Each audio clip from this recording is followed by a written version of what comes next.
حضرات گرامی قدر،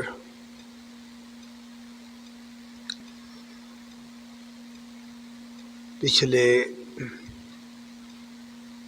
کئی خطبوں میں نبی کریم صلی اللہ علیہ وسلم کی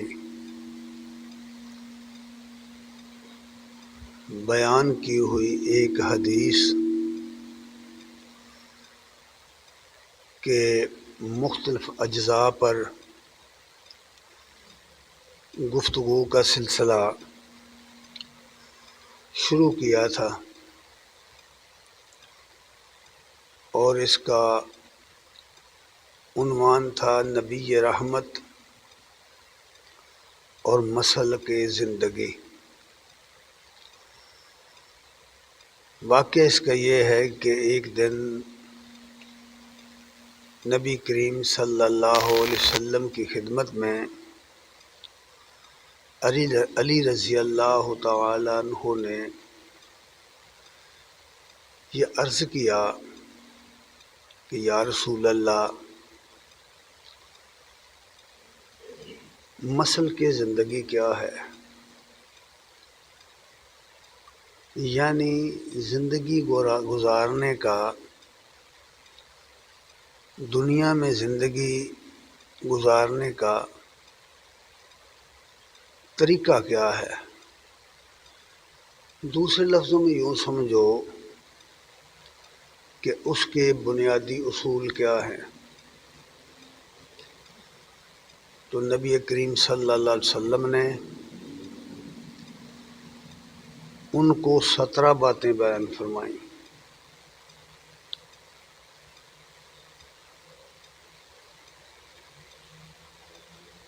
ان میں سے 8 اقوال آپ کے پیچھے اوپر گزر چکے ہیں۔ ایک ایک جملے پر ایک ایک خطبہ دیا گیا ہے، اور آج بھی ان اقوال میں سے آپ کا ایک قول زیر بحث ہے، جس میں آپ نے فرمایا والحزن رفیقی، غم میرا ساتھی ہے، میرا رفیق ہے، میرا رفیق سفر ہے، حزن میرا رفیق سفر ہے۔ یہ کیا ہے؟ حزن کیا ہے؟ یہ غم کیا ہے؟ اگر ہم اس پر ٹھہر کر غور کریں تو ہمارے سامنے یہ حقیقت کھل جائے گی، ہمیں پتہ چل جائے گا کہ اس کی ہماری زندگی میں کتنی اہمیت ہے۔ اس کو یوں سمجھیے کہ آپ کسی دن خلوت میں بیٹھ کر، علیحدگی میں بیٹھ کر، بالکل تنہائی میں بیٹھ کر، خصوصی طور پر رات کے کسی وقت، اگر آپ تہجد کے وقت اٹھ کر تنہائی میں بیٹھ جائیں، جب کہ ہر طرف سکوت ہی سکوت ہوتا ہے، خاموشی ہی خاموشی ہوتی ہے، اور آپ اس طرح بیٹھ جائیں جس طرح کوئی شخص مراقبہ کر رہا ہے، اپنی آنکھیں بند کر لیں، اور پھر جو کچھ آپ کو دنیا میں حاصل ہے، اپنے صحت سے لے کر، اپنے جسم و جان سے لے کر، آپ کے اپنے مال و منال، اپنی اولاد،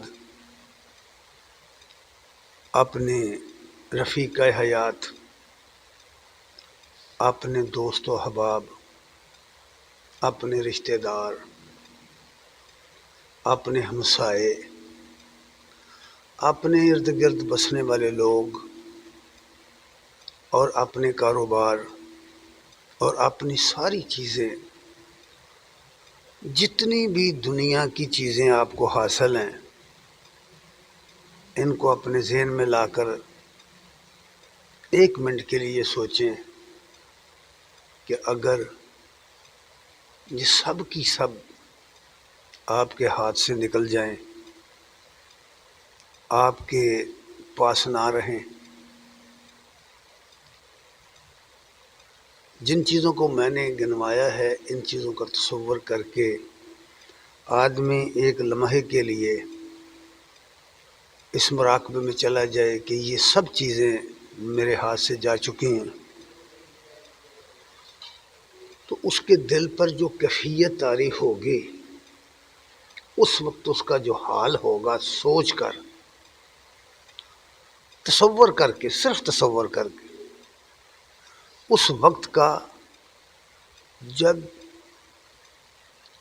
اس دنیا کی کوئی چیز بھی میرے پاس نہیں ہوگی، اور حتیٰ کہ خود میری اپنی جسمانی صلاحیتیں بھی جواب دے چکی ہوں گی۔ اگر ہم اس طرح سوچیں تو یقین مانیے آدمی کا دل بیٹھنے لگتا ہے، گھبراہٹ کے ساتھ وہ ہڑبڑا کر اٹھے گا، نکلے گا اس مراقبے سے، اور اسے سخت حزن لاحق ہو جائے گا، غم لاحق ہو جائے گا کہ ہیں یہ کیا، یہ تو میری ساری دنیا ہی جاتی رہی۔ لیکن اس دنیا کے جانے کا اسے یہ غم لاحق ہوگا، اس سے ایک قدم وہ آگے بڑھ کر سوچے کہ یہ دنیا تو جانے والی ہے، جانا ہی جانا ہے اس نے، حتیٰ کہ خود یہ جان بھی جانے والی، یہ بھی نہیں رہنے والی۔ تو پھر اس دنیا کی تلاش کیوں نہ کی جائے جو نہیں جائے گی، جو جب آئے گی پھر نہیں جائے گی، وہ جان جب آئے گی پھر نہیں جائے گی۔ اس دنیا کے بارے میں ایک تو ہمارا مشاہدہ یہ ہے، ہم دن رات یہ چیزیں دیکھتے ہیں اپنی آنکھوں سے، کانوں سے اس کی خبریں سنتے ہیں، اس کا مکمل مشاہدہ ہمیں حاصل ہے، لیکن ہم بسا اوقات اس کو نظر انداز کرتے ہیں، اس سے منہ پھیر لیتے ہیں، اس پر غور نہیں کرتے، جاننے کے باوجود، سمجھنے کے باوجود بعض اوقات بعض واقعات بہت ہی زبردست قسم کے نقوش ہمارے دل پر اس غم کے چھوڑ کر جاتے ہیں، لیکن ہم انہیں ٹال دیتے ہیں، ہم نظر انداز کر دیتے ہیں۔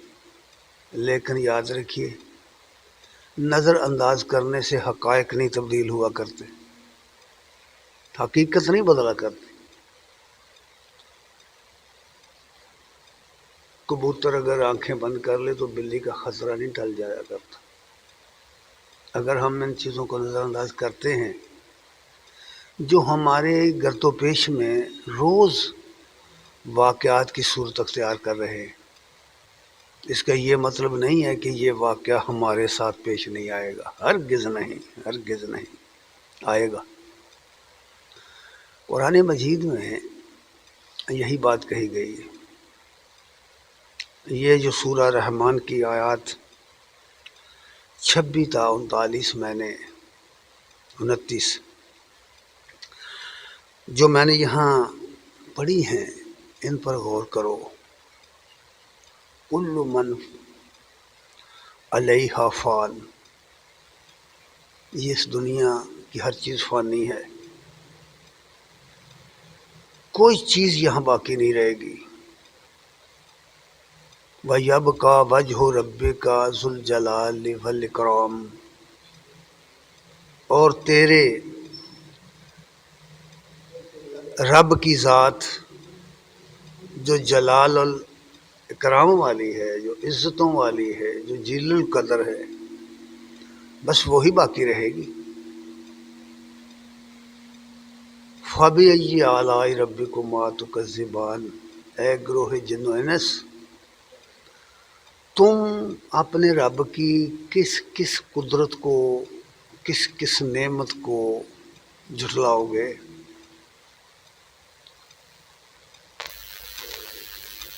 اور پھر فرمایا ذرا غور کر کے دیکھو اس دنیا کے اندر ایک ایک چیز کو دیکھو، جو چیزیں بظاہر تمہیں بے جان لگتی ہیں ان کو بھی دیکھو، جو تمہیں جاندار نظر آتی ہیں ان کو بھی دیکھو، جو تمہیں صاحب عقل نظر آتی ہیں ان کو بھی دیکھو، جو تمہیں بے عقل نظر آتی ہیں ان کو بھی دیکھو، اپنے گرد و پیش کی دنیا کو دیکھو، زمین دیکھو، سما دیکھو، سوچو تمہاری دماغ میں کوئی ایک ایسی چیز نہیں آ سکتی جو اس سوال سے باہر ہو جو یہاں اگلی آیت میں بیان ہوا ہے۔ یسألہ من فی السماوات والارض، زمین اور آسمانوں میں جو بھی ہے وہ اس کے در کا منگتا ہے، اس کی زندگی، اس کا وجود اسی کا مرہون منت ہے۔ وہ نہ چاہے تو کوئی چیز ایک سیکنڈ نہیں رہ سکتی، ہر کوئی اسی سے مانگتا ہے، اسے شعور ہو یا نہ ہو۔ یسألہ من فی السماوات والارض، جو بھی زمین اور آسمانوں میں ہے، یعنی پوری کائنات کے اندر جو بھی ہے، مخلوقات ہیں، فرشتے ہیں، انسان ہیں، جنات ہیں، پھر انسانوں میں عام انسان ہیں، علماء ہیں، صوفیاء ہیں، زہاد ہیں، فقراء ہیں، درویش ہیں، ولی اللہ ہیں، انبیاء ہیں، رسول ہیں، جس کو بھی دیکھو گے وہ اسی سے مانگتا نظر آئے گا، جس کی زندگی پر کو پڑھو گے، جس کا مطالعہ کرو گے وہ اسی سے مانگتا ہوا نظر آئے گا۔ یسألہ من فی السماوات والارض کل یوم ہوا فی شان، وہ ہر لمحہ، وہ ذات حق تعالی، وہ ہر لمحہ، ہر وقت، ہر دن، ہر روز شان مصروفیت میں ہے۔ کوئی لمحہ ایسا نہیں ہے کہ وہ اپنی مخلوق سے بے خبر ہو جائے۔ اللہ لا الہ الا ہو الحی القیوم لا تاخذہ سنۃ ولا نوم، اللہ ہے، اس کے سوا کوئی خدا نہیں ہے، وہ ہمیشہ سے زندہ ہے، ہمیشہ زندہ رہے گا، جو زندہ جاوید ہے، سب کو تھام کے رکھنے والا ہے، نہ اسے اونگ آتی ہے نہ اسے نیند آتی۔ وہ اللہ ہے جس سے ہر کوئی مانگ رہا ہے۔ پھر فرمایا فَبِأَيِّ آلَاءِ رَبِّكُمَا تُكَذِّبَانِ، تم اپنے رب کی کس کس نعمت کو، کس کس قدرت کو، کس کس عجائب کو جھٹلاؤ گے؟ اور پھر فرمایا سنو، اس فانی دنیا کے بعد ایک باقی دنیا بھی ہے، اس باقی دنیا میں جو دوبارہ معرض وجود میں آئے گی، سَنَفْرُغُ لَكُمْ أَيُّهَ الثَّقَلَانِ، اور زمین پر دو قومیں تم جو بوجھ بن گئی ہو، زمین کے دو بوجھوں، زمین کے دو بھاروں، جو چیز اپنا رول ادا نہ کرے وہ بوجھ بن جاتی ہے۔ قرآن نے زبردست جملہ کہا ہے یہاں، ایھا الثقلان، تم دراصل اللہ کی زمین پر بوجھ بن کر بیٹھے ہوئے اور اپنے نہ فرائض ادا کر رہے ہو نہ حقوق اللہ ادا کر رہے ہو۔ اس لیے فرمایا ان قریب ہم تم دونوں کے لیے فارغ ہو کر تم کو اپنے دربار میں حاضر کر لیں گے۔ اب یہ جو دنیا جس کا ذکر ان آیات میں بڑے اختصار سے کیا گیا ہے، اس میں دو باتیں واضح کر دیں۔ ایک تو یہ کہ یہ جو کچھ جس دنیا میں تمہیں حاصل ہے یہ تو باقی رہنے والا نہیں، یہ تو فانی۔ اور ایک وہ جس میں جو دوبارہ ملے گا تو اس میں اس کا حساب محاسبہ کرنا ہوئے گا، حساب دینا پڑے گا۔ تو اب فرمائیے کہ اگر کوئی آدمی سوچ اور سمجھ کے ساتھ زندگی گزار رہا ہے تو اس کا دل غم سے خالی ہو سکتا ہے؟ کیا اس کا دل حزن سے فارغ رہ سکتا ہے؟ اسے فکر لاحق نہیں رہے گی؟ اسے یہ فکر نہیں لاحق ہو جائے گی کہ میرا سب کچھ برباد ہی نہ جائے؟ جو دنیا میں عقل مند لوگ ہوتے ہیں انہیں دن رات اپنے کاروبار کی فکر لگی رہتی ہے کہ میرا یہ نہ ہو جائے، میرا وہ نہ ہو جائے۔ تو اس بڑی دنیا کے لیے فکر کیوں نہیں؟ اس لیے فرمایا بالحزن و رفیقی، غم میرا ساتھی ہے، یہ مجھے انگیخت کرتا ہے، مجھے ابھارتا ہے، مجھے تحریک دیتا ہے، تحرک پیدا کرتا ہے میرے اندر کہ میں اس دنیا کے لیے کام کروں، اس تصور کے ساتھ کہ یہ دنیا فانی ہے، یہ تو میرے پاس رہنے والی ہی نہیں ہے۔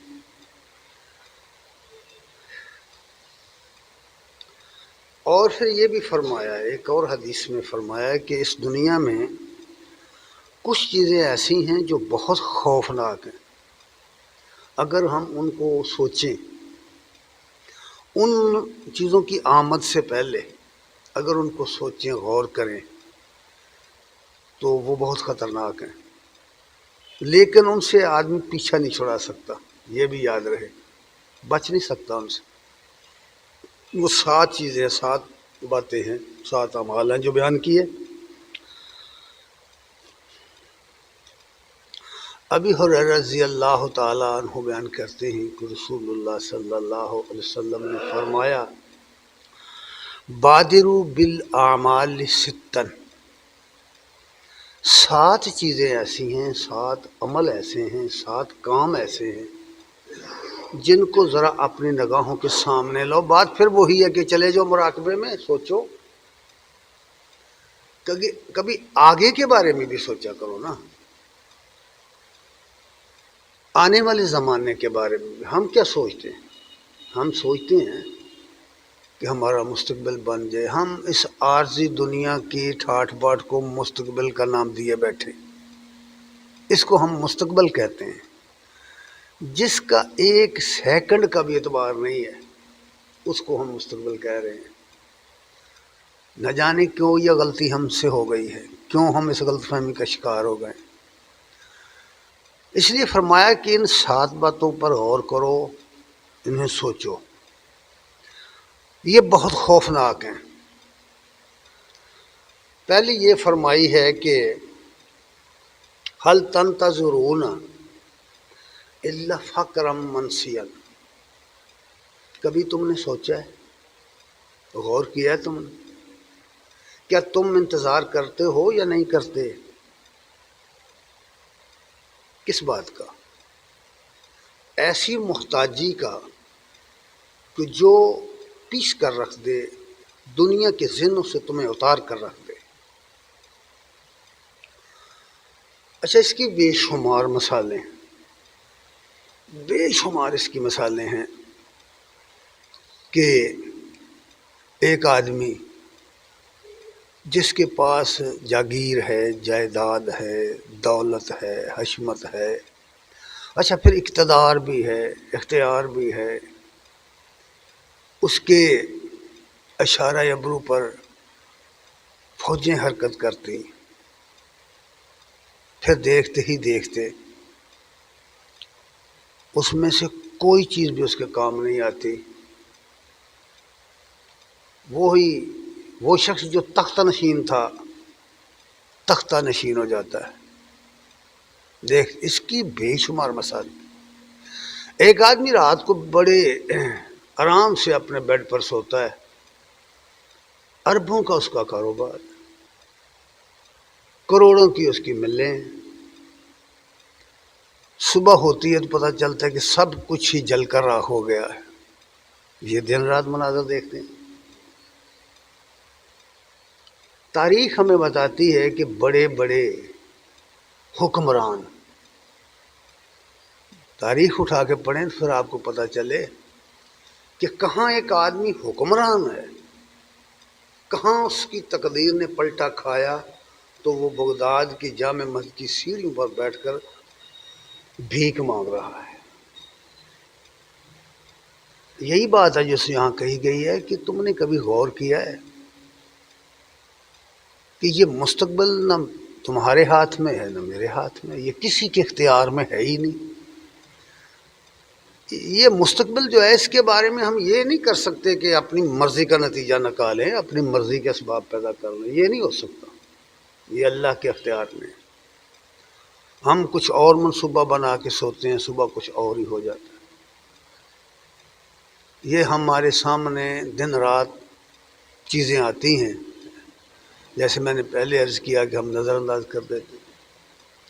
اس لیے فرمایا پہلے یہ بات سوچو، آنے والا وقت کہیں ایسا نہ آ جائے کہ تم محتاج ہو جاؤ، تو اس کا بندوبست تمہیں آج کرنا ہوگا۔ محتاجی بھی بری چیز ہے، دولت مندی بھی بری چیز ہے۔ یہ محتاجی کی بات بیان کی کہ محتاجی ایسی چیز ہے، یہ فقر ایسی چیز ہے کہ یہ پیس کر رکھ دیتی ہے، یہ بھلا کر رکھ دیتی ہے۔ آدمی کو اپنی ذات، اپنی شخصیت، اپنے حالت تک یاد نہیں رہتی، اپنی اسے شناخت ہی نہیں رہتی، اپنی عزت بھول جاتا ہے آدمی۔ محتاجی ایسی چیز ہے۔ دوسری چیز یہ فرمائی کہ پھر یہ بھی سنو، او غنن متغین، او غنن متغین، کبھی سوچا تمہیں، چاہتا تو ہے کہ میرے پاس گاڑی بھی ہو، کوٹھی ہو، کار ہو، بنگلہ ہو، زمین ہو، ڈیرا ہو، مال و منال ہوں، اقتدار ہو، بہت کچھ کو دل چاہتا ہے۔ دل کو دیکھیں نا، دل کو دیکھیں، دل پر غور کریں۔ یہ میرا مسئلہ نہیں، آپ کا نہیں، ہر کسی کا۔ ہر شخص اس طرح سوچتا ہے میرے پاس یہ بھی ہو جائے، وہ بھی ہو جائے۔ پھر جب دیکھتا ہے اپنے ماحول کو، دیکھتا ہے اپنے ارد گرد، دیکھتا ہے تو پھر دیکھ دیکھ کر لوگوں کے پاس چیزیں دل خراب ہوتا ہے۔ تو فرمایا یہ گیا ہے کہ کبھی غور کیا تم نے، او غنن متغین، ایسی دولت آ جائے جو تمہیں سرکش بنا دے، اپنے مال کے حقیقی کا نافرمان بنا دے، باغی بنا دے۔ اگر باغیوں کی مثالیں بیان کرنا شروع کریں تو یہ تاریخ بھری پڑی، بلکہ تاریخ پڑھنے کی کیا ضرورت ہے، ابھی دیکھیں آپ کے سامنے یہ مناظر، باغیوں کے مناظر، اللہ کے جو نافرمان ہیں، اللہ کے احکام سے سرکشی کرنے والے جو ہیں، وہ آپ کے سامنے ہیں۔ وہ لوگ ایک ایک آدمی اگر ان کے اوصاف بیان کرنے شروع کر دیں تو یقین مانیے بالکل اس طرح تصویر بن کر سامنے آ جائے گی، پہچان لو گے کہ ہاں واقعی یہ لوگ ایسے ہیں۔ اس لیے فرمایا کہ دولت نہ مانگو، صرف یہ مانگو کہ اللہ تو کسی کا محتاج نہ کر، بس اتنا کافی ہے۔ اگر کسی آدمی کی زندگی اس طرح گزر رہی ہو کہ وہ کسی کا محتاج نہ ہو، وہ فقیر نہ ہو، وہ کسی کے سامنے ہاتھ نہ پھیلائے، اسے کسی سے کچھ مانگنا نہ پڑے، مانگنا ہے کہ اپنے رب سے مانگے، اس لیے اسے ایسی دولت کی ضرورت نہیں، اللہ کی پناہ مانگے ایسی دولت سے جو اسے باغی بنا دے، جو اللہ کا نافرمان بنا دے۔ یہ دوسری بات ہے جو آپ نے فرمائی کہ اس پر غور کرو، اس دولت کے پیچھے اس طرح نہ بھاگو، یہ دولت کسی کی دوست نہیں ہے، یہ دولت کسی کے پاس رہی نہیں ہے۔ ہمیں لگتا یہی ہے کہ ہمارے پاس ہے نہیں ایسا، ہے نہیں ایسا۔ اس کے بارے میں بہت ساری احادیث بھی بیان فرمائی گئی ہیں اور مشاہدات بھی ہیں، ہم دیکھتے بھی ہیں دن رات۔ تیسری بات فرمائی ہے کہ او مرضن مفسدن، یا ایک ایسی بیماری آ جائے جو آپ کا ستیہ ناش کر کے رکھ دے۔ آپ نے دیکھا نہیں اس طرح کے لوگ، آپ اسپتالوں میں چلے جائیں، اسپتالوں کے اندر جائیں، جب ہم ہسپتال میں جاتے ہیں نا اس وقت خدا یاد آتا ہے۔ ایسی ایسی بیماریاں اور ایسے ایسے لوگ کہ اللہ کی پناہ، کوئی علاج نہیں۔ یہ نہیں ہے کہ عام لوگ بیمار ہیں، بڑے بڑے لوگ بیمار ہیں، بڑے بڑے لوگ۔ میں ایک ایسے شخص کو جانتا ہوں جس کی 3 ملیں تھیں، کئی مربع زمین، کئی مربع زمین کا مالک، ملوں کا مالک، جہازوں کا مالک، کروڑوں روپے کی گاڑیاں، سینکڑوں نہیں ہزاروں ملازم۔ میں جانتا ہوں کہ ایسے شخص کو کہ اس کی حالت یہ ہے کہ وہ خود کہتا ہے کہ مجھے ڈاکٹروں نے منع کیا ہوا ہے، میں ٹوسٹ کھا سکتا ہوں اور کوئی چیز دنیا کی نہیں کھا سکتا، پھیکی چائے پیتا۔ کیا کرنی ہے دولت؟ کیا اس سے بہتر نہیں وہ فقیر بے نوا جو کلی میں بیٹھا سب کچھ کھاتا ہے؟ کیا وہ بہتر نہیں ہے؟ زندگی اس سامان زیست کے اندر نہیں ہے، سکون سامان تعیش کے اندر نہیں ہے، سکون اللہ کی یاد میں ہے، خالق کی یاد میں ہے، مالک کی یاد میں ہے۔ اگر ہمارا دل اس طرف لگا ہوا ہے، اس کے بنائی ہوئی تقدیر پر ہم راضی ہیں، تو ہم خوشحال زندگی بسر کر سکتے ہیں، کچھ پرواہ نہیں، بس واجبی کام کریں گے وہ روزی دے گا، اس کا وعدہ ہے۔ ہم دیکھتے ہیں اپنی آنکھوں سے دیکھتے ہیں کہ ایک آدمی تھوڑی سی چیزیں لے کر بازار میں بیٹھا ہے، شام کو جب گھر جاتا ہے تو اس کی دیہڑی لگ جاتی ہے، گزارا چلتا ہے اس کو۔ دوسری طرف دیکھتے ہیں کہ بڑا لاکھوں روپے تنخواہ لے رہا ہے، بچے بھی 2 ہیں، اور اس مہم سے بڑا متاثر ہے کہ بچے 2 ہی اچھے، گزارا نہیں ہوتا۔ یہ کیا ہے؟ یہ در حقیقت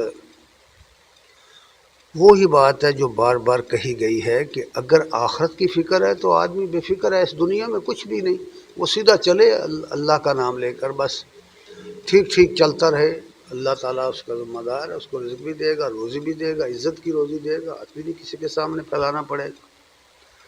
فرمایا بیماری ایک ایسی چیز ہے کہ یہ انسان کا حلیہ بگاڑ کے رکھ دیتی ہے۔ بے شمار لوگ اس طرح کے دیکھے گئے۔ بعض اوقات دیکھنے سے نظریں چراتا ہے آدمی دیکھ کر، بعض اوقات بعض ایسی بیماریاں ہیں کہ آدمی انہیں دیکھ کر نا اپنی نظریں پھیر لیتا ہے، خوف آتا ہے۔ اور یہ بیماریاں جو ہیں کسی کے اختیار میں نہیں ہیں، نہ ان کا علاج کسی کے اختیار میں ہے، نہ ان کی شفا کسی کے اختیار میں ہے، نہ یہ ان کا لگا دینا، نہ ان کا ہٹا دینا۔ یاد رکھیے، یہ جو کچھ ہم کرتے ہیں یہ شریعت کا حکم ہے ہمیں کرنے کا کہ یہ کرو، لیکن عقیدہ نہیں ہے کہ بھئی دوائیوں میں شفا ہے، ڈاکٹروں کے ہاتھوں میں اس طرح کی کوئی بات نہیں۔ یہ صرف اسباب ہیں جو ہمیں حکم دیا گیا ہے کہ ان کو اختیار کرو، لیکن عقیدہ سے یہ رکھو، اعتقاد یہ رکھو کہ وہ مالک ہے، جس نے اس کو بھیجا ہے وہی دور کرے گا۔ اس لیے فرمایا کہ جب تندرست آدمی ہو تو اس وقت اس کو اپنے فرائض ادا کرنے چاہیے، جو اس کے ذمہ باتیں ہیں نا اسے ادا کرنی چاہیے۔ کہیں ایسا نہ وہ بیمار ہو جائے تو پھر وہ اپنے فرائض ادا نہ کر سکے، حقوق ادا نہ کر سکے۔ یہ اس لیے کہا ذرا غور کرو، سوچو مستقبل میں یہ ہو سکتا ہے۔ تیسری بات یہ فرمائی ہے نا، او مرضن مفسدن، کہ بگاڑ کے رکھ دینے والی بیماریاں، ان کے بارے میں سوچو۔ تو اللہ تعالیٰ نے آپ کو تندرستی دی ہے، صحت دی ہے، تم ٹھیک ہو تو اس سے فائدہ اٹھاؤ، جو کام تمہارے کرنے کے ہیں، عذرو دین، عذرو شریعت، عذرو سنت، اللہ تعالیٰ نے آپ مال کے حقیقی میں نے جو چیزیں ذمہ لگائی ہیں انسان کے وہ پوری کرے۔ پھر فرمایا او حرمن مفندن، اس بڑھاپے سے بھی ذرا اس کو یاد کرو، بڑھاپے کو۔ بظاہر ایسے لگتا ہے جب آدمی جوان ہوتا ہے کہ کہیں بڑھاپا تو آئے گا ہی نہیں، وہ جو بوڑھے ہیں نا بس وہی بوڑھے ہوئے تو میں نے تو ہونا ہی نہیں، اس طرح کا آدمی کا خیال ہوتا ہے۔ جو بھی جوان آدمی ہے جب وہ بوڑھے آدمی کو دیکھتا ہے نا تو وہ سمجھتا ہے بس یہ بوڑھا ہے، دیکھیے نا اس کا حال کیا ہے، یہ چل نہیں سکتا، اٹھ نہیں سکتا، بیٹھ نہیں سکتا۔ اس کو اپنے بارے میں خیال نہیں آ رہا کہ چند ہی سالوں کے بعد اگر اللہ نے اسے زندگی دی، تھوڑی سی لمبی زندگی دی، تو دیکھتے ہی دیکھتے وہ بھی اسی حالت کو پہنچ جائے گا۔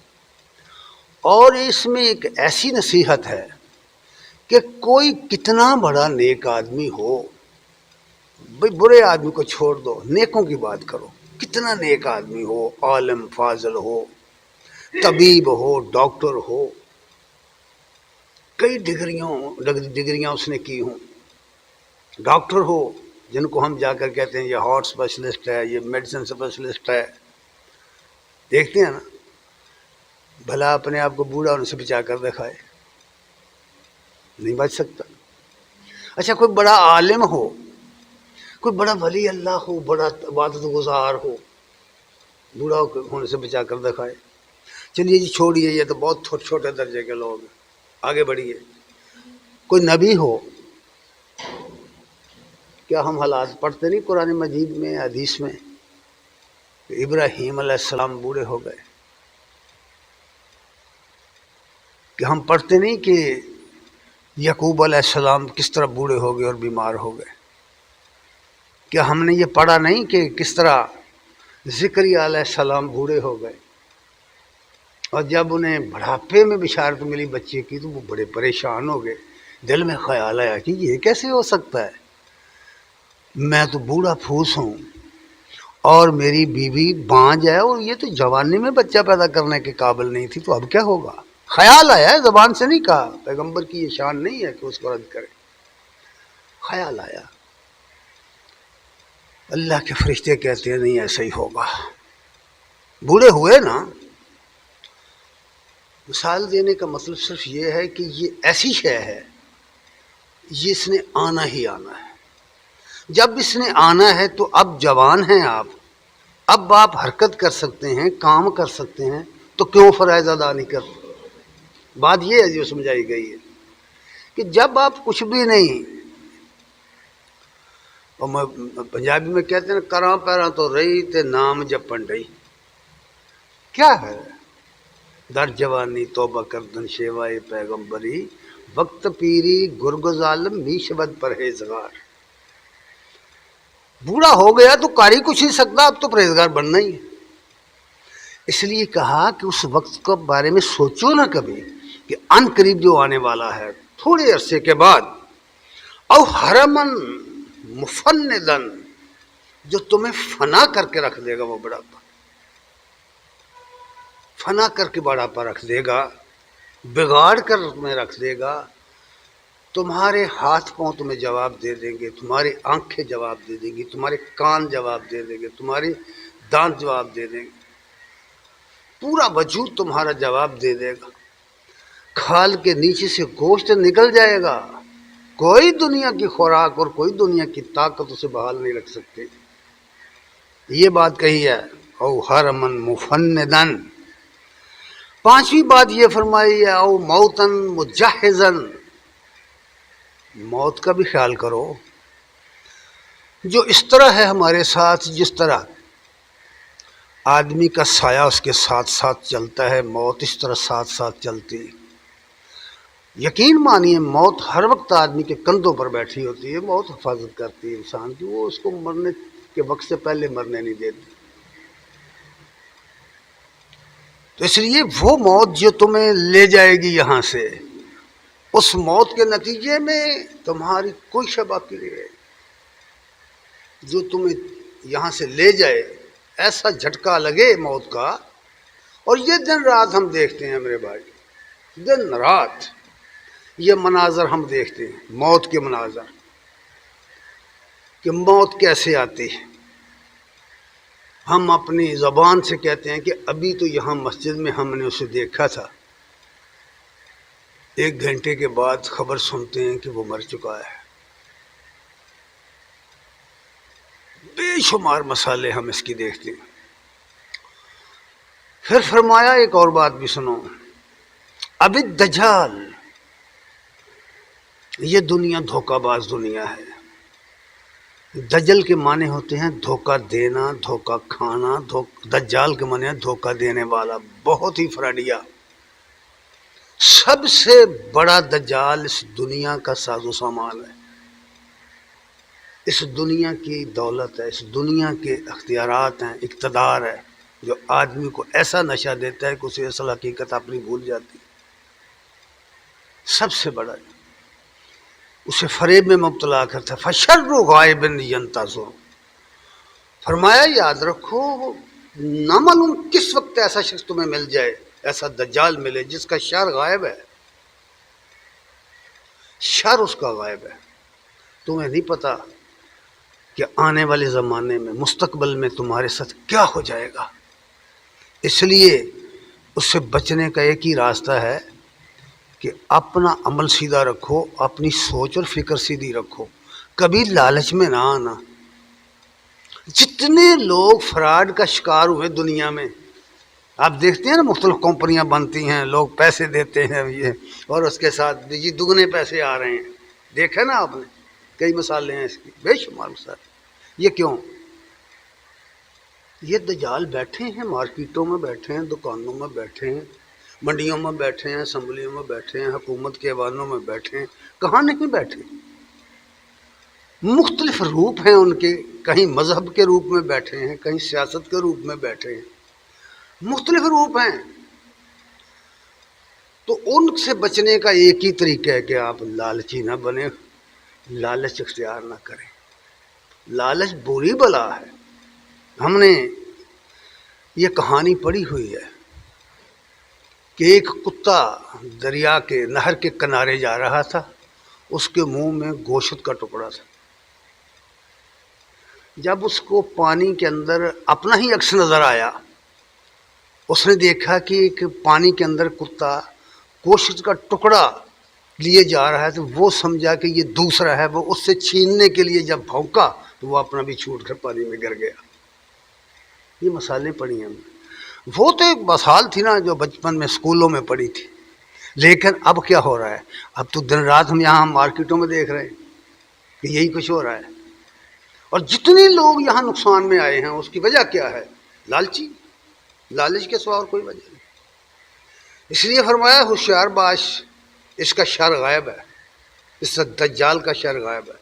بعض لوگوں نے یوں سمجھا کہ ایک دجال آئے گا، وہ بھی کیا کرے گا، آئے گا تو کیا کرے گا؟ لوگوں کو دھوکہ دے گا، کہے گا کہ میں خدا ہوں، میں می برساتا ہوں، میں یہ کرتا ہوں، وہ کرتا ہوں۔ حالانکہ اللہ تعالیٰ نے کسی کو می برسانے کی، کسی کو مار کر زندہ کر دینے کی طاقت نہیں دے رکھی۔ پھر فرمایا ساتویں چیز یہ فرمائی، ابھی ساعت، ایک گھڑی آئے گی، ایک وقت آئے گا جس وقت میں ہر چیز فنا کے گھاٹ اتر جائے گی، اس کو قیامت کہتے ہیں۔ وہ 3 مرحلوں میں آئے گی۔ اس کا پہلا مرحلہ فنا کا ہے، بے ہوش ہو کر گر جائیں گے لوگ۔ پھر دوسرا مرحلہ اس کا ہے کہ وہ مر جائیں گے، ہر چیز فنا ہو جائے گی، زمین و آسمان فنا ہو جائیں گے، کوئی چیز یہاں نہیں رہے گی میرے بھائی۔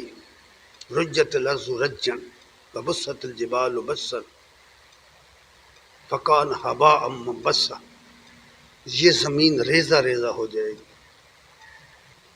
اور یہ پہاڑ بھرپری ریت کی طرح، مٹی کی طرح بن کر اڑ جائیں گے۔ دوسری جگہ فرمایا کل اہن المنفوش، یہ دھنکی ہوئی اون کی مانند اڑتے پھریں گے پہاڑ۔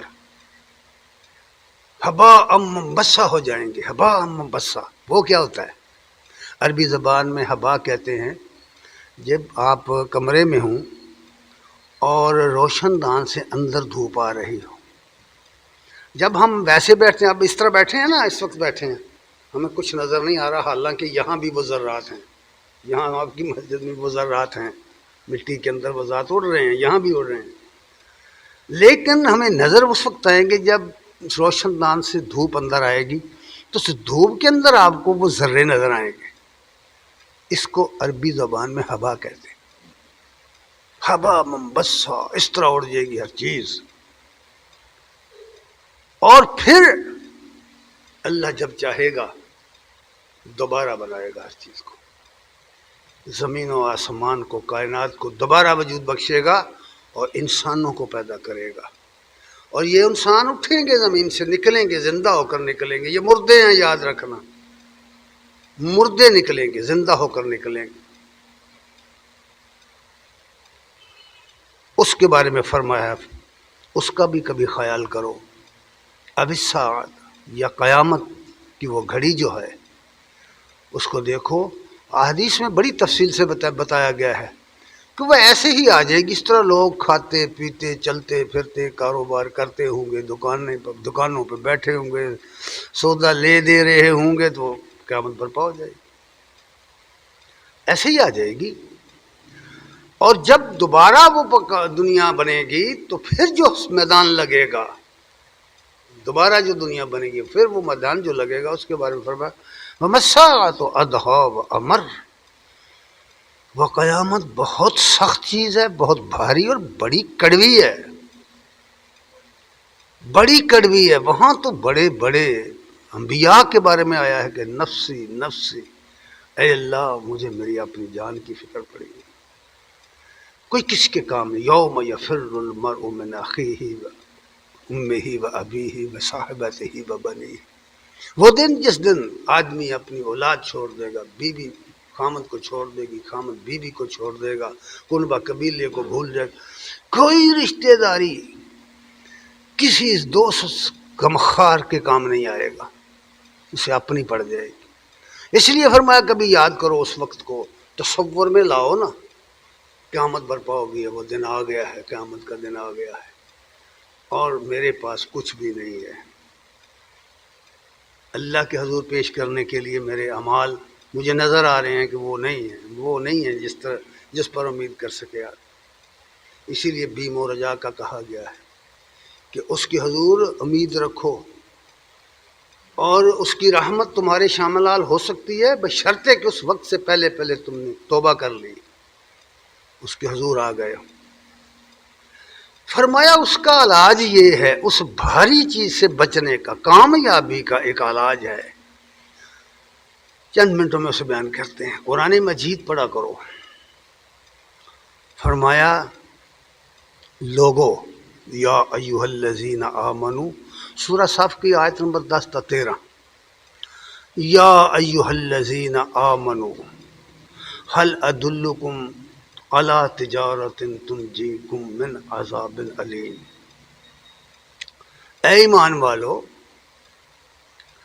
کیا میں تمہیں ایک ایسی تجارت نہ بتا دوں جو تمہیں دردناک سزا سے بچا لے.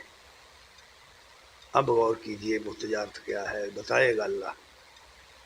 اگر اس سزا سے، دنیا کی سزا سے بھی اور آخرت کی سزا سے بھی بچنا ہے تو اس کو وہ راستہ اختیار کرنا پڑے گا.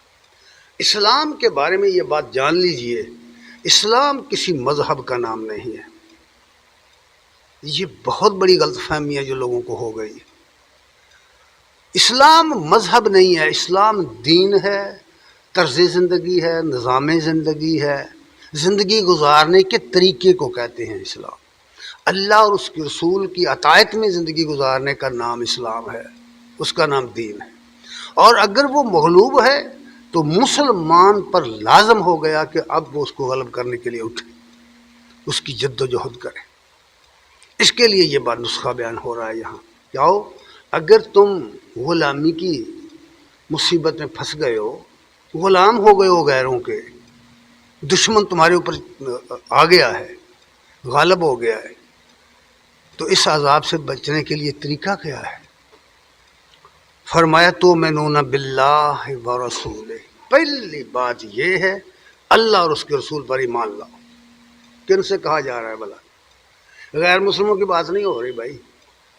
یا ایھا الذین آمنوا، ایمان والو، تؤمنون باللہ ورسولہ، اللہ اور اس کے رسول پر ایمان لے آؤ۔ یہ کیا ہے؟ کبھی سوچو تو صحیح نا، اس بات پر غور تو کریں نا۔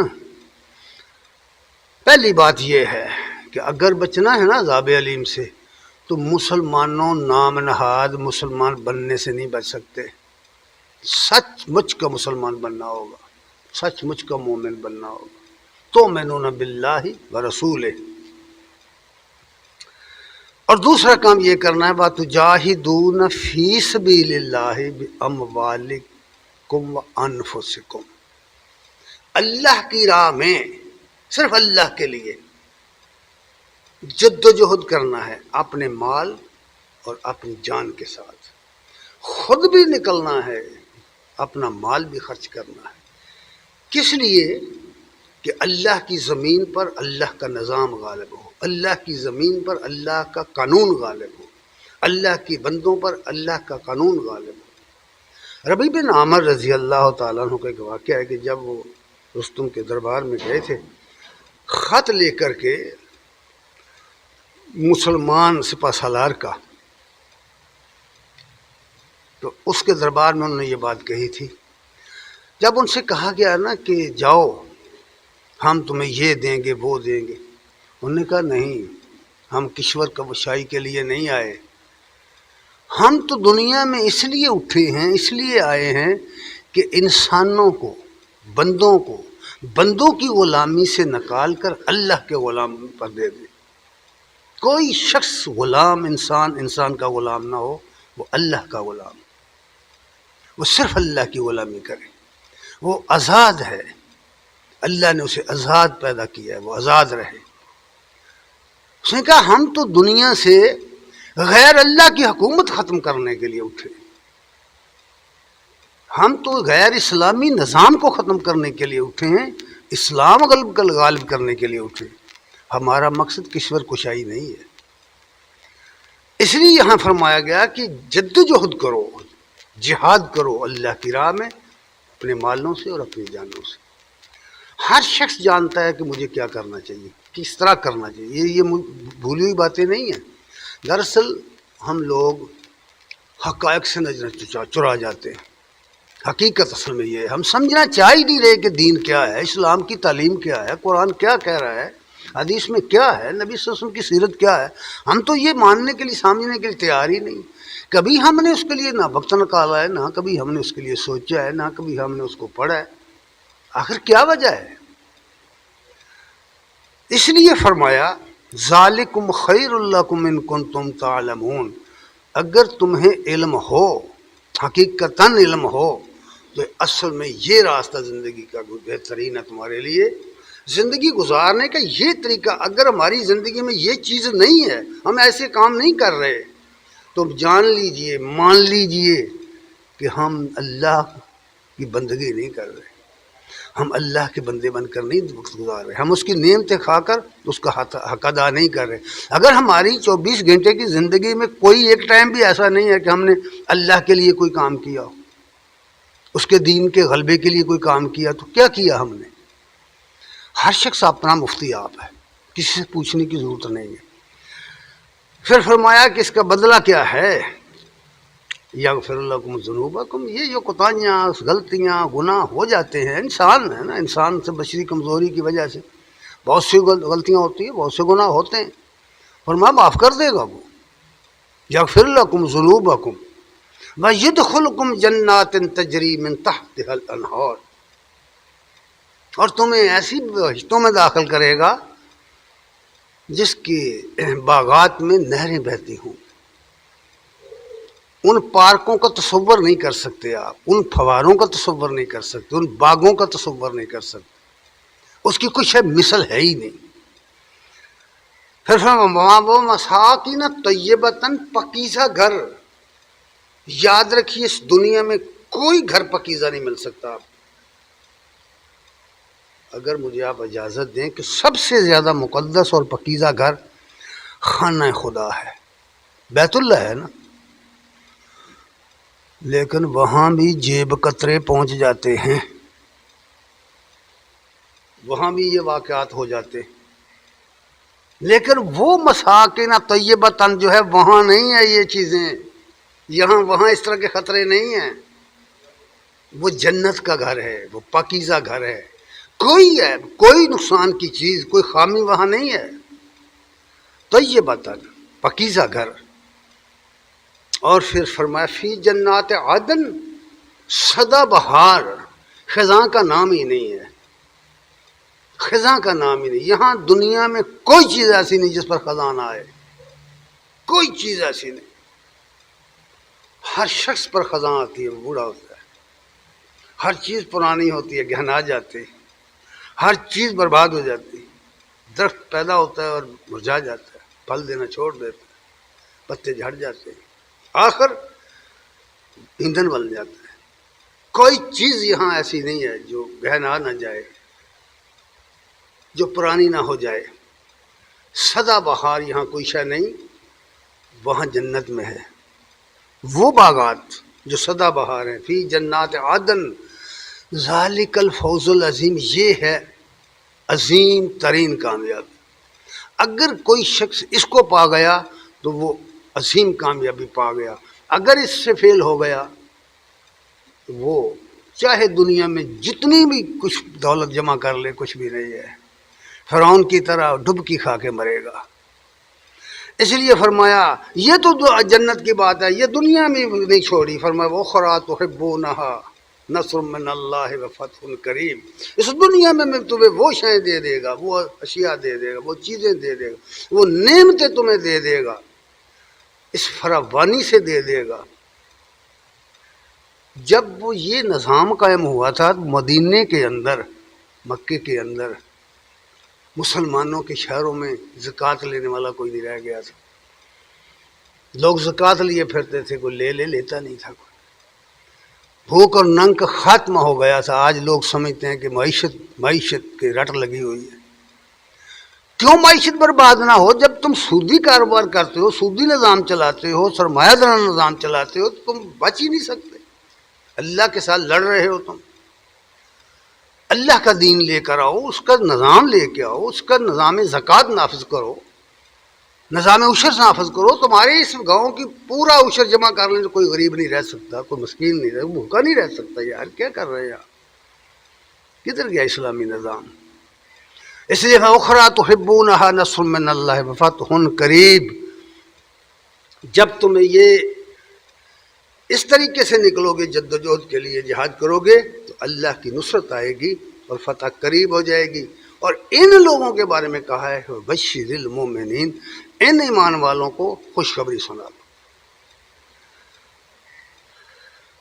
اور ابی ہریرہ رضی اللہ تعالیٰ عنہ کہتے ہیں کہ رسول اللہ صلی اللہ علیہ وسلم نے فرمایا لوگو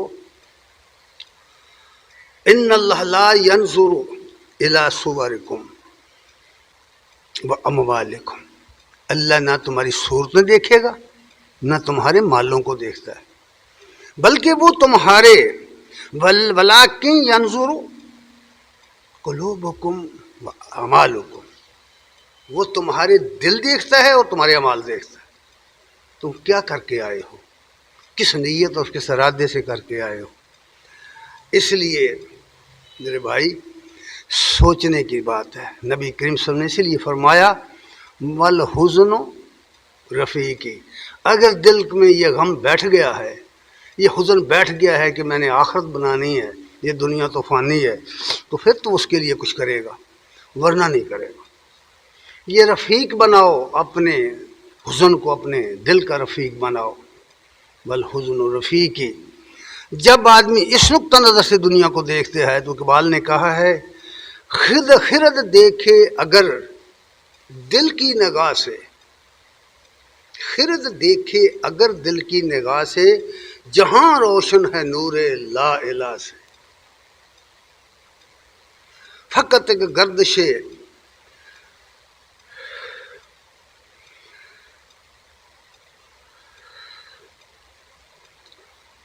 فقط ایک گردش شام و سحر ہے، رات آتی ہے دن نہ نکلتا ہے، دن جاتا ہے رات آتی ہے، اور ہم کبھی نہیں سوچتے کہ میں نے آج دن رات کے اندر کیا کیا ہے۔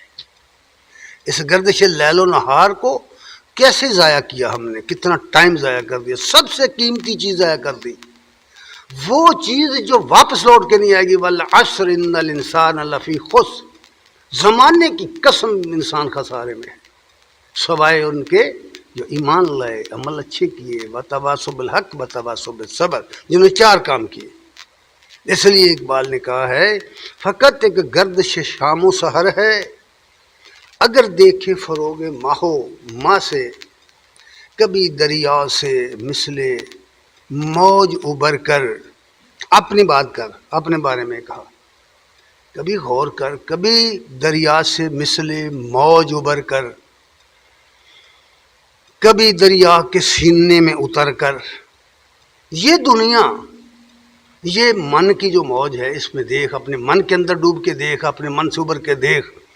کیا کہا، کبھی دریا کے ساحل سے گزر کر، مقام اپنی خودی کا فاش تر کر، اپنے آپ کی شناخت کر، وَلَا تَكُونُوا كَالَّذِينَ نَسُوا اللَّهَ فَأَنسَاهُمْ أَنفُسَهُمْ فَأُولَٰئِكَ هُمُ الْفَاسِقُونَ، ان کی طرح نہ ہو جاؤ جو اللہ کو بھول گئے تو پھر اللہ نے بھی ان کو بھلا دیا، خود فراموشی کی سزا مل گئی ان کو، اور پھر فرمایا کہ ایسے فاسقوں کو اللہ سیدھی راہ نہیں دکھاتا۔